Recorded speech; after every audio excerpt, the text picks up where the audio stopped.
कर्पूरमङ्गलनिराञ्जनं समर्पयामि।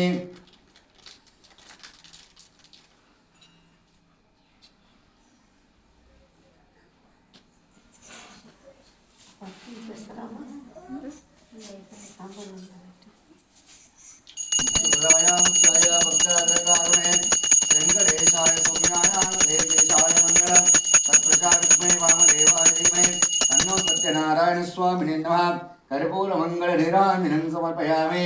आचमनीयं समर्पयामि। आत्म प्रदक्षिणं कंడి आत्म प्रदक्षिण नमस्कारं समर्पयामि। सत्यनारायण स्वामिने नमः।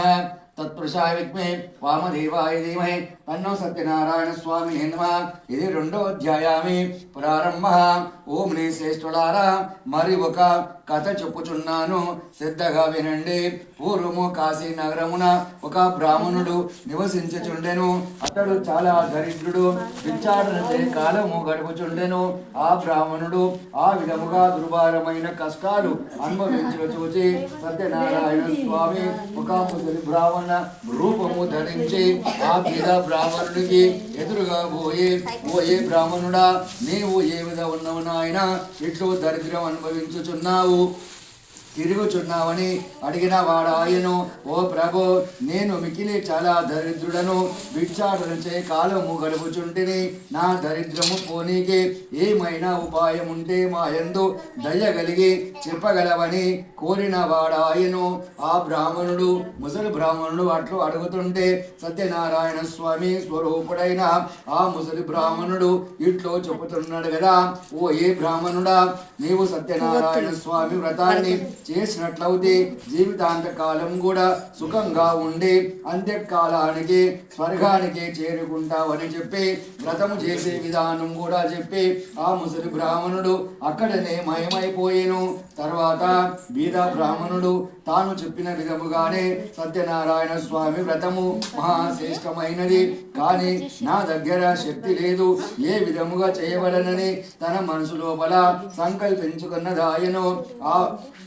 ఆ బ్రాహ్మణుడు ఆ రోజు రాత్రి సంతోషంగా గడిపి మరునాడు సూర్యోదయానికి ముందే నిద్ర లేచి స్నానము చేసుకొని చినిగిపోయిన నార వస్త్రాలు కట్టుకొని సత్యనారాయణ స్వామి, ఈ రోజు నేను నీ దయవలన పట్టణానికి భిక్షాటనకు బయలుదేరుతున్నా, నాకు భిక్షము దొరికితే అమ్ముడు పోగా వచ్చిన ధనముతో సత్యనారాయణ స్వామి వ్రతాన్ని తప్పకుండా చేస్తానని ప్రతిజ్ఞ చేసుకొని పట్టణానికి బయలుదేరిండు। ఆ బీద బ్రాహ్మణుడు సత్యనారాయణ స్వామి అనుగ్రహం వలన ఆ బీద బ్రాహ్మణునికి రోజు భిక్షము కంటే అధికముగా భిక్షము దొరికినది। పట్టణానికి అమ్ముడు పోగా రోజు ధనము కంటే రెండంతర ధనము వచ్చెను। అందులో కథడు మికిలి సంతసించి అరటి పండ్లు, ఆవు నెయ్యి, ఆవు పాలు, గోధుమ నూక మొదలగునవి పూజా సామగ్రిలు మొత్తము తీసుకొని ఇంటికి వచ్చి తన చుట్టాలందరినీ కూడా రప్పించుకొని సత్యనారాయణ స్వామి వ్రతాన్ని ఆచరించెను। వ్రతము యొక్క ప్రభావం వలన ఆ బీద బ్రాహ్మణుడు జీవితాంత కాలం కూడా సుఖంగా ఉండి అంత్యకాలానికి స్వర్గానికి చేరుకున్న వాడాయను। ఆ బ్రాహ్మణుని కుమారుడు కూడా సత్యనారాయణ స్వామి వ్రతము చేచుండే। బ్రాహ్మణుడు వ్రతము చేచుండగా బంధువులు స్వజనులు వచ్చి ఆనందముతో కథను వినిచుండేది। ఆ విధముగానే బ్రాహ్మణుడు వ్రతము చేయుచుండగా కట్టెలు నమ్ముకొని జీవించువాడు ఒకడు వచ్చి కట్టెల కావడిని వీధిలో నుంచి లోపలికి వచ్చి సత్యనారాయణ స్వామి వ్రతాన్ని చూస్తున్నాడు। కట్టెలు నమ్మువాడు మికిలి ఆకలి తప్పిలు కనుక బ్రాహ్మణుడు చేయుచున్న వ్రతాన్ని చూసి, ఓ మహాత్మా, మీరు చేస్తున్న ఈ వ్రతాన్ని ఏమి వ్రతమందురు, ఈ వ్రతాన్ని ఆచరించిన ఫలమేమి వచ్చును, దయతో విషయమంతయో సవిస్తరముగా తెలుపమని కోరిన వాడు ఆయను।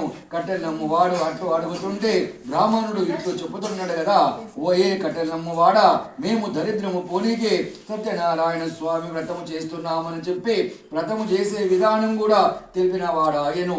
ఆ కట్టెలు నమ్మువాడు బ్రాహ్మణుడు చెప్పిన కథ మొత్తం విని తీర్థ ప్రసాదాన్ని స్వీకరించి భోజనము చేసుకొని తన నగరానికి వెడలిపోయేను। కట్టెలు నమ్మువాడు ఆ రోజు రాత్రికి సంతోషంగా గడిపి మరునాడు సూర్యోదయం సూర్యోదయానికి ముందే నిద్ర లేచి స్నానము చేసుకొని చెరిగిపోయిన నార వస్త్రాలు కట్టుకొని సత్యనారాయణ స్వామి ఈ రోజు నేను నీ దయ వలన అరణ్యానికి కట్టెల కోసము బయలుదేరుతున్నా నాకు కట్టెలు దొరికితే అమ్ముడు పోగా వచ్చిన ధనముతో సత్యనారాయణ స్వామి వ్రతాన్ని తప్పకుండా చేస్తానని ప్రతిజ్ఞ చేసుకొని అరణ్యానికి బయలుదేరిండు కట్టెలమ్ము వాడు. సత్యనారాయణ స్వామి అనుగ్రహం వలన కట్టెలమ్ము వానికి రోజు కట్టెల మోపు కంటే అధికముగా కట్టెలు దొరికినాయి. పట్టణానికి అమ్ముడు పోగా రోజు ధనము కంటే రెండంతలు ధనము వచ్చెను. అందులో కథడు మిగిలి సంతసించి అరటి పండ్లు, ఆవు నెయ్యి, ఆవు పాలు, గోధుమనూక మొదలుగునవి పూజా సామగ్రిలు మొత్తము తీసుకొని ఇంటికి వచ్చి తన చుట్టాలందరినీ కూడా రప్పించుకొని సత్యనారాయణ స్వామి వ్రతాన్ని ఆచరించిండు. వ్రతము యొక్క ప్రభావం వలన ఆ కట్టెలమ్ము వాడు జీవితాంత కాలం కూడా సుఖంగా ఉండి అంత్యకాలానికి స్వర్గానికి చేరుకున్నాడు. ఇది సత్యనారాయణ స్వామి వ్రత కథ. 2వ అధ్యాయాన్ని సంపూర్ణ. బలో సత్యనారాయణ మహారాజుకి జై. సత్యనారాయణ స్వామి దేవతభ్యో నమః. నారికేళం సమర్పయామి.